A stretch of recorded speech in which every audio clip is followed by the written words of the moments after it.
أعوذ بالله من الشيطان الرجيم. بسم الله الرحمن الرحيم. سبح اسم ربك الأعلى الذي خلق فسوى والذي قدر فهدى والذي أخرج المرعى فجعله غثاء أحوى سنقرئك فلا تنسى إلا ما شاء الله إنه يعلم الجهر وما يخفى ونيسرك لليسرى فذكر إن نفعت الذكرى سيذكر من يخشى ويتجنبها الأشقى الذي يصلى النار الكبرى ثم لا يموت فيها ولا يحيا قد أفلح من تزكى وذكر اسم ربه فصلى بل تؤثرون الحياة الدنيا والآخرة خير وأبقى إن هذا لفي الصحف الأولى صحف إبراہیم وموسیٰ. اللہ کے نام سے جو بےحد رحم والا نہایت مہربان ہے. اپنے رب کے نام کی تسبیح کر جو سب سے بلند ہے. وہ جس نے پیدا کیا پس درست بنایا اور وہ جس نے اندازہ ٹھہرایا پھر ہدایت کی اور وہ جس نے چارہ اگایا پھر اس نے اسے سیاہ کوڑا کرکٹ بنا کر دیا. پھر ہم ضرور تجھے پڑھائیں گے تو تو نہیں بھولے گا مگر جو اللہ چاہے. یقیناً وہ کھلی بات کو جانتا ہے اور اس بات کو بھی جو چھپی ہوئی ہے. اور ہم تجھے آسان راستے کے لیے سہولت دیں گے سو تو نصیحت کر اگر نصیحت کرنا فائدہ دے. ان قریب نصیحت حاصل کرے گا جو ڈرتا ہے اور اس سے علیحدہ رہے گا جو سب سے بڑا بدنصیب ہے. وہ جو سب سے بڑی آگ میں داخل ہوگا پھر وہ نہ اس میں مرے گا اور نہ زندہ رہے گا. بے شک وہ کامیاب ہو گیا جو پاک ہو گیا اور اس نے اپنے رب کا نام یاد کیا پس نماز پڑھی. بلکہ تم دنیا کی زندگی کو ترجیح دیتے ہو حالانکہ آخرت کہیں بہتر اور زیادہ باقی رہنے والی ہے. بے شک یہ بات یقیناً پہلے صحیفوں میں ہے ابراہیم اور موسیٰ کے صحیفوں میں علیہم السلام. سبح آپ تسبیح کیجئے اسم ربی کا اپنے رب کے نام کی. الاعلی جو سب سے بلند ہے. الذی وہ ذات جس نے خالق کا پیدا کیا فسوا پھر ٹھیک ٹھاک بنایا. والذی اور وہ ذات جس نے قدرا اندازہ کیا فہدا پھر ہدایت دی. والذی اور وہ ذات جس نے اخرجا نکالا المرعا چارہ یعنی گھاس وغیرہ فجعلہ پھر اس نے کر دیا اس کو غثاء خشک چورا احوا سیاہ.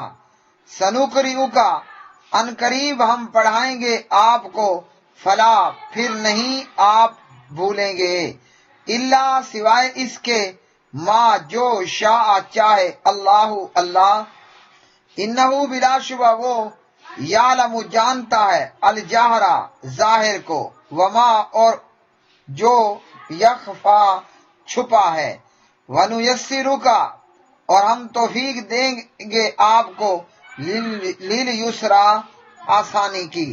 فذکر، پھر آپ نصیحت کیجئے، ان اگر نفعت نفع دے الذکرا نصیحت، سیذکروا ضرور نصیحت حاصل کرے گا من وہ جو یخشا ڈرتا ہے، ویتجنبها اور دور رہے گا اس سے یعنی نصیحت سے، الاشقا بدبخت، الذی وہ جو یصلا داخل ہوگا النار الکبریٰ بہت بڑی آگ میں، الکبریٰ بڑی، ثم پھر لا یموت نہ وہ مرے گا، فیہا اس میں، ولا یحییٰ اور نہ جیے گا، قد تحقیق افلح فلاح پا گیا، کامیاب ہو گیا، من وہ شخص جو تزکا پاک ہوا، وذکرہ اور اس نے یاد کیا، اسما نام، ربی ہی اپنے رب کا،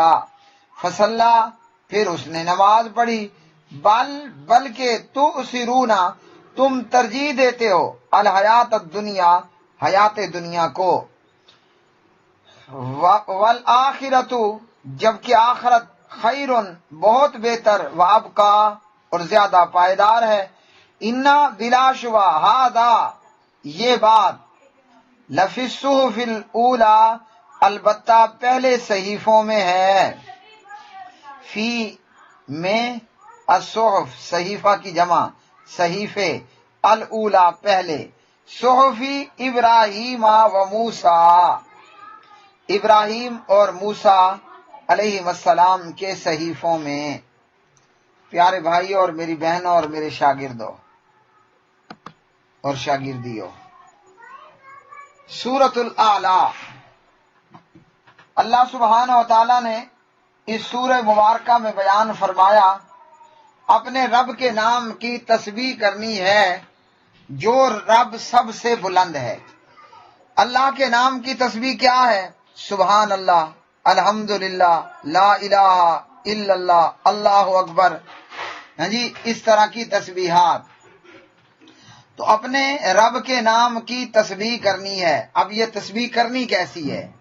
سنت کے مطابق مستحب طریقہ یہ ہے کہ ہم اپنے سیدھے ہاتھ کی انگلیوں کے پوروں پر یہ تسبیحات، تحمیدات، تحلیلات، تکبیرات یہ پڑھیں، اور جو تسبیحات جو تسبیحات وہ گنتی کے ساتھ ثابت ہے انہیں گنتی کے ساتھ کریں، جیسے ہر نماز کے بعد سبحان اللہ، الحمدللہ، اللہ اکبر 33 بار، اور ایک بار لا الہ الا اللہ وحدہ لا شریک لہ لہ الملک ولہ الحمد وہو علی کل شیء قدیر، یا پھر اللہ اکبر کو 34 بار پڑھ لیں، یا یہ تسبیحات یعنی یہ تسبیح، ہاں جی، یہ الحمدللہ، اللہ اکبر رات کو سوتے وقت پڑھنا۔ تو اپنے سیدھے ہاتھ کی انگلیوں کے پوروں پر گنتی کے ساتھ پڑھنی ہے۔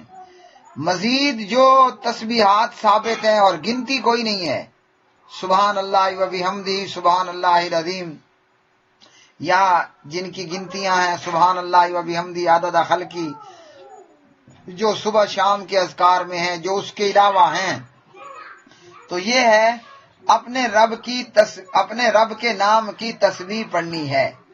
اور حضور نبی کریم حضرت محمد الرسول اللہ صلی اللہ علیہ وسلم، ماں جی عائشہ رضی اللہ عنہ کہتی ہیں بخاری میں کہ نبی علیہ السلام کی زبان ہر وقت ذکر اللہ سے تر رہتی، اللہ کا ذکر محمد الرسول اللہ صلی اللہ علیہ وسلم کی زبان پر جاری اور ساری رہتا۔ اور ہمیں نبی علیہ السلام نے سوتے وقت، جاگتے وقت، رات میں آنکھ کھلنے پر، ہاں جی، اس طرح ہر معاملے کے اندر، کھانا ہے، پینا ہے، اٹھنا ہے، بیٹھنا ہے، آنا ہے، جانا ہے، ہاں جی، ہر معاملے میں نبی علیہ السلام نے ہمیں دعائیں اور ذکر و اذکار تعلیم فرمائے ہیں۔ تو کیوں فرمائے ہیں؟ اس لیے کہ اللہ رب العالمین نے آپ سے کہا اور آپ کے توسط سے ہمیں کہا کہ اپنے رب کے نام کی تسبیح کرنی ہے۔ تو اب ہم کیا کریں گے؟ ہم اپنی زبان پر تسبیحات، تکبیرات، تحلیلات، تحمیدات یہ جاری اور ساری رکھیں۔ نبی علیہ السلام نے فرمایا بولنا ہے تو اچھا بولو ورنہ چپ رہو، فَلْيَقُلْ خَيْرًا أَوْ لِيَصْمُتْ، اب فضول بولنے سے بہتر ہے کیا کرنا کہ ہم فضول کی گفتگو کی بجائے، فضول بولنے کی بجائے ہم اللہ سبحانہ و تعالیٰ کے نام کی تسبیح کر لیا کریں، اور جس قدر ہم تسبیحات زیادہ کریں گے اسی طرح جنت میں ہمارے لیے درجات کی بلندی بھی ہوگی، اور اسی طرح ہمارا جو جنت میں پورشن ہے، ہمارا محل علاقہ ہے، اس میں زیادہ سے زیادہ شجرکاری ہوگی۔ کس سے؟ اللہ کے نام کی تسبیح کرنے سے۔ تو فضول وقت ضائع کرنا، فضول کی گپیں لگانے سے کیا کرنا ہے؟ اللہ کے نام کی تسبیح کرنی ہے۔ اور فرمایا کہ وہ جو سب سے بلند ہے۔ کیا مطلب؟ مطلب الرحمن علی العرش استویٰ، رحمان عرش پر مستوی ہے، اور اللہ کا عرش کہاں ہے؟ وہ فوق سبع سماوات، اللہ کا عرش 7 آسمانوں سے اوپر ہے۔ تو یہ ہے پروردگار جو سب سے بلند ہے، جو سب سے بلند ہے۔ اور ابن عباس کہتے ہیں رضی اللہ تعالی عنہما، جب نبی علیہ السلام سبح اسم ربک الاعلی پڑھتے نا تو کہتے سبحان ربی الاعلی، پاک ہے میرا رب سب سے بلند والا۔ ہاں جی، پاک ہے میرا رب جو سب سے بلند ہے۔ اب آسمان ہم سے کتنے اوپر، پھر 7واں آسمان کتنا بلند، پھر اس آسمان پر عرش، ہاں جی 7ویں آسمان پر، اور اس پر رب العالمین کی کرسی، اور اس کرسی پر رب العالمین کا استوا۔ تو کیا پتہ چلا کہ ہمارا رب سب سے بلند ہے، ہاں جی سب سے بلند ہے۔ ابو داود حدیث نمبر 883، صححہ الالبانی رحمہ اللہ۔ اب ہمارے ہاں دیکھا جاتا ہے کہ امام جب سبح اسم ربک الاعلی پڑھتا ہے تو مقتدی پیچھے سبحان ربی الاعلی کہتے ہیں، مقتدی نے چپ رہنا ہے۔ سبح اسم ربک الاعلی پر امام خود ہی سبحان ربی الاعلی پڑھے گا، یا یہ کہ جب ہم سجدہ کرتے ہیں تو ہم سجدے میں سبحان ربی الاعلی پڑھتے ہیں، یعنی سجدے کی دعا 1134 سنن نسائی۔ تو یہ سجدے میں سبحان ربی الاعلی، دراصل اس کا حکم ہمیں یہاں ملا کہ اپنے رب کے نام کی تسبیح کرنی ہے۔ اب تسبیح کیا ہے؟ یہ تسبیح کیا ہے؟ تسبیح کا معنی ہے ہر برائی سے پاک کرنا۔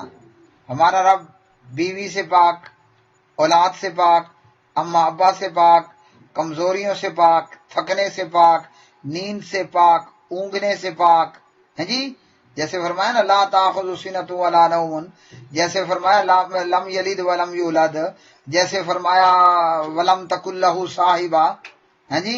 ہمارا رب ہر کمزوری اور برائی سے کیا ہے؟ وہ پاک ہے، اور اس پاک رب کے نام کی ہم نے تسبیح بیان کرنی ہے کہ اپنے پروردگار کو ہر نقص، ہر عیب، ہر کمزوری اور ہر شریک سے پاک سمجھنا ہے۔ یہ نہیں کہ بابوں کو اللہ کا شریک بنا دیا، ہاں جی، بیٹا اللہ نے دیا، نام رکھ لیا پیرا دیتا۔ یہ بیٹا کس نے دیا تھا؟ جلدی جلدی بتائیے۔ بیٹا آپ کو کس نے دیا؟ اللہ نے دیا نا، تو بھائی اس کا نام اللہ دیتا رکھو۔ بیٹا اللہ نے دیا، نام تم رکھ رہے ہو پیرا دیتا۔ پیرا دیتا مطلب پیروں کا دیا ہوا۔ تو یہ ہے اپنے رب کے پاک ہونے کا انکار۔ بیٹا اللہ نے دیا، نام ہونا چاہیے تھا اللہ دیتا۔ ہم سرائکی میں کہتے ہیں اللہ دیتا۔ کئی لوگ ہیں ان کے نام ماشاءاللہ، کیا نام ہے بابا جی آپ کا؟ ہاں جی بھائی صاحب آپ کا نام کیا ہے؟ جی اس کا نام ہے اللہ دیتا۔ اردو میں آپ کہہ دیں اللہ دیتا، ہیں جی، اللہ کا دیا ہوا۔ اولاد اللہ نے دی، بیٹا اللہ نے دیا، تو نام پیرا دیتا کیوں رکھ رہے ہو؟ کیا پیر کا کمال ہے؟ ہیں جی، کہ یہ اللہ خالق نے دیا ہے۔ تو جب اولاد اللہ نے دی، نام ہونا چاہیے اللہ رکھا، اللہ دیتا، اللہ دیتا۔ پیرا دیتا یا پیرا دیتا کیوں؟ تو یہ ہے اپنے رب کے پاک ہونے کا انکار کرنا۔ اور یہی کام مشرکین مکہ کرتے تھے، اور یہی کام آج کلمہ پڑھنے والا مشرک کر رہا ہے، یہی کام آج کلمہ گو مشرک کا ہے۔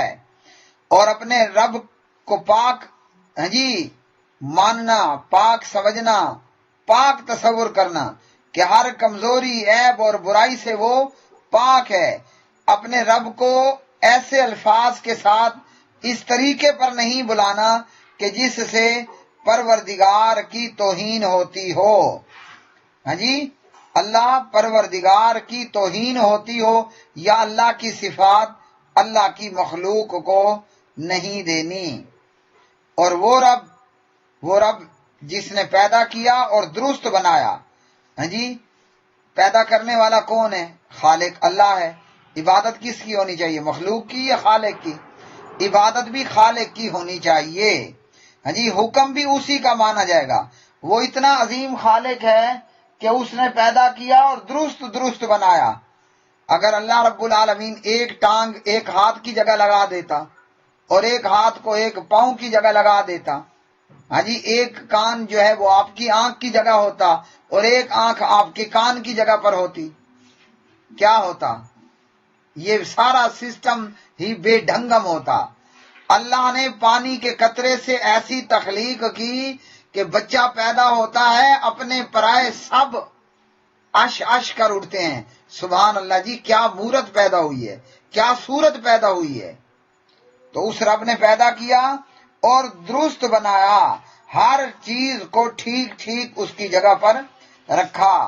اور وہ رب وہ ہے کہ جس رب نے اللہ نے جو بھی پیدا کیا خوبصورت ہی پیدا کیا، اور پھر اس کے بعد اس رب نے، وہ رب جس نے اندازہ ٹھہرایا پھر ہدایت کی، ہر چیز کے متعلق اندازہ لگا کر اللہ نے پہلے لکھ دیا کیا کرے گا، بدبخت ہوگا کہ نیک بخت ہوگا۔ یہ ہے اللہ کا علم، اسی کا نام ہے تقدیر۔ اور پھر اس پروردگار نے ہدایت بھی کی، ہر جاندار کو دشمن کا بھی بتا دیا، دوست کا بھی بتا دیا، کیسے کھانا کیسے پینا ہے، کیسے پناہ لینی ہے یہ بھی بتا دیا۔ مرغی کا بچہ ہے، چوں چوں کر کے باہر نکلا، ابھی پیدا ہوا، ادھر بلی کرتی ہے میاؤں، اللہ نے ہدایت کی، یہ مرغی کا بچہ ہے، فوراً ماں کے پروں تلے جا کر پناہ لیتا ہے۔ یہ اس رب کی ہدایت کردہ، عنایت کردہ ہدایت ہے، اسے پتہ ہے بلی دشمن ہے، ماں کے پروں میں میری حفاظت ہے۔ دودھ پینے والے جانور یا انسانوں کا بچہ پیدا ہوتا ہے تو بچے کو معلوم ہے کہ ماں کے پستان پر منہ مارنا ہے، یہاں سے دودھ آئے گا، میرا پیٹ بھرے گا۔ یہ ہے وہ رب جس نے ہدایت کی، اور اسی طرح باقی چیزیں۔ اور وہ رب جس نے گھاس اگایا، چارہ اگایا، اللہ نے جانوروں اور حیوانوں کی ضروریات کا بھی بندوبست کر دیا۔ اب اللہ نے یہ نہیں فرمایا کہ میں نے تمہارے لیے گندم اگائی، اللہ نے فرمایا کہ جس نے جانوروں کے لیے چارہ اگایا، گھاس جانور ہی کھاتے ہیں نا، بندے تو نہیں کھاتے۔ اب جس پروردگار نے جانور کے لیے خوراک کا بندوبست کر دیا، وہ پروردگار آدم ذات کے لیے خوراک کا بندوبست کیا خیال ہے چھوڑ دے گا؟ کیا ہم پریشان ہوتے ہیں بچے زیادہ ہو گئے تو کھائیں گے کہاں سے، پئیں گے کہاں سے؟ کھائیں گے کہاں سے اور پئیں گے کہاں سے؟ جو پروردگار جانوروں کے کھانے کے لیے گھاس اور چارہ اس نے اگا دیا، کیا وہ آدم ذات کے کھانے کے لیے نہیں اگائے گا؟ کیا ہم پریشان ہو جاتے ہیں؟ پہلے تو شادی نہیں کرتے نا، بیوی کو کہاں سے کھلائیں گے؟ پھر شادی کر لی، بچے نہیں ہونے دیتے یا زیادہ نہیں ہونے دیتے، تو بچے کھائیں گے کہاں سے، پئیں گے کہاں سے؟ ہمارا اللہ پر، خالق پر ایمان ہونا چاہیے۔ میں 10 بچوں کا باپ ہوں، 20 سال سے جس مسجد میں ہوں، سمجھیے کہ تنخواہ کوئی نہیں ہے۔ میرے 10 بچے خوب پیٹ بھر کر کھا بھی لیتے ہیں اللہ کے دیے ہوئے رزق میں سے، اور پی بھی لیتے ہیں۔ اور ایک بار نہیں، 2 بار اللہ کے گھر بیت اللہ بھی جا چکا ہوں، 3ری مرتبہ کے لیے دعا گو ہوں، پر تول رہا ہوں۔ دعا کریے کہ اللہ تعالیٰ اس کرونا کو مسلمانوں سے دور کر دے، اللہ حرمین کی رونقیں بحال کر دے۔ تو یہ کون ہے؟ یہ اللہ خالق ہی ہے۔ جو جانوروں کے لیے چارہ اگا سکتا ہے، ارے بندے، ارے آدم ذات، تیرے کھلانے کے لیے اللہ کے پاس کیا کمی ہے؟ ہاں جی، اور پھر اس چارے کو اللہ سیاہ چورے میں تبدیل کر دیتا ہے۔ ہاں جی، اس چارے کو اللہ سیاہ چورے کے اندر تبدیل کر دیتا ہے۔ اس سے پتہ چلا ایک وقت ہے، گھاس ہے، چارہ ہے، خوب سبزہ ہے، مکئی کی فصل ہے یا دیگر چارے کی فصلیں ہیں، خوب سبز، لیکن ایک وقت آئے گا کہ وہ سیاہ چورا بن جاتا ہے۔ پتہ چلا کہ ہر عروج کو زوال ہے، ہر عروج کو زوال ہے۔ زوال سے پاک اگر کوئی ذات ہے تو وہ ایک ہے، وہ ذات جس کی نہ ماں ہے نہ باپ ہے، وہ ذات جس کی نہ بیٹی ہے نہ بیٹے ہیں، وہ ذات جس کی نہ بیوی ہے، وہ ذات احد ہے، الصمد ہے، لم یلد ولم یولد ہے، وہ ذات اللہ سبحانہ و تعالی ہے، وہ ذات اللہ رحمان و رحیم ہے۔ پھر فرمایا ہم تجھے ضرور پڑھائیں گے، جب ہم پڑھائیں گے تو تو بھولے گا نہیں۔ اس آیت میں یہ بتایا گیا کہ جبریل علیہ السلام آپ پر قرآن لے کر اترتے ہیں، آپ خاموش رہ کر سنیں، ہمارا کام ہے آپ کو پڑھانا اور پھر آپ کا نہ بھولنا۔ تو نبی علیہ السلام جبریل سے ایک ہی مرتبہ سن لیتے اور آپ کو بالکل ازبر یاد ہو جاتا۔ ہاں، وہ جو اللہ چاہے، یعنی اللہ جو بلانا چاہے، تو کئی منسوخ آیات جن کی تلاوت منسوخ ہو گئی، ہاں جی، وہ آیات بھلا دی گئیں۔ یہ ہے جو اللہ چاہے۔ اور فرمایا کہ وہ پروردگار جہر کو بھی جانتا ہے، سری کو بھی جانتا ہے۔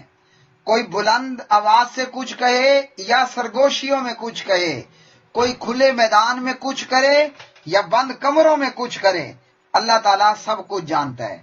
اب بات یہ ہے کہ چھپی بات کو تو ٹھیک ہے، اللہ جانتا ہے۔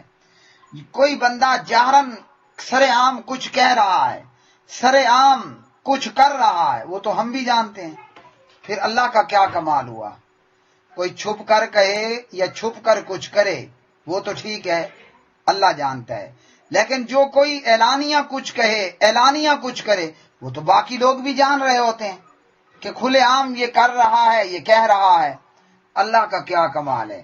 اس کا جواب یہ دیا علماء نے کہ جب ایک ہی جگہ پر بہت سے بندے بہت کچھ کر رہے ہوں یا ایک ہی جگہ پر بہت سے بندے بہت کچھ کہہ رہے ہوں، تو پھر ہر ایک کی بات کو سننا اور ہر ایک کی حرکت کو دیکھنا، یہ صرف اللہ سبحانہ و تعالی ہی کا کام ہے۔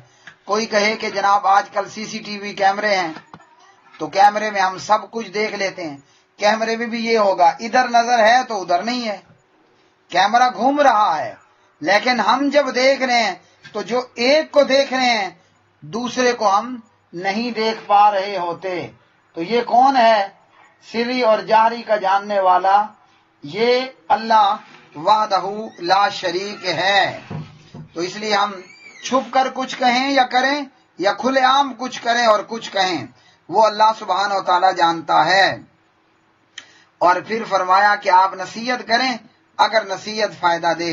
اس کا مطلب یہ ہے کہ جہاں جس کو نصیحت کرنے کا موقع ہو وہیں پر آپ نصیحت کریں۔ اور دوسرا یہ کہ نصیحت ہر حال میں فائدہ دیتی ہے۔ ہاں، جس نے یہ تہیہ کر رکھا ہے کہ میں نہ مانوں تو اس کو فائدہ نہیں دیتی، لیکن نصیحت آخر تک کرتے رہنا ہے۔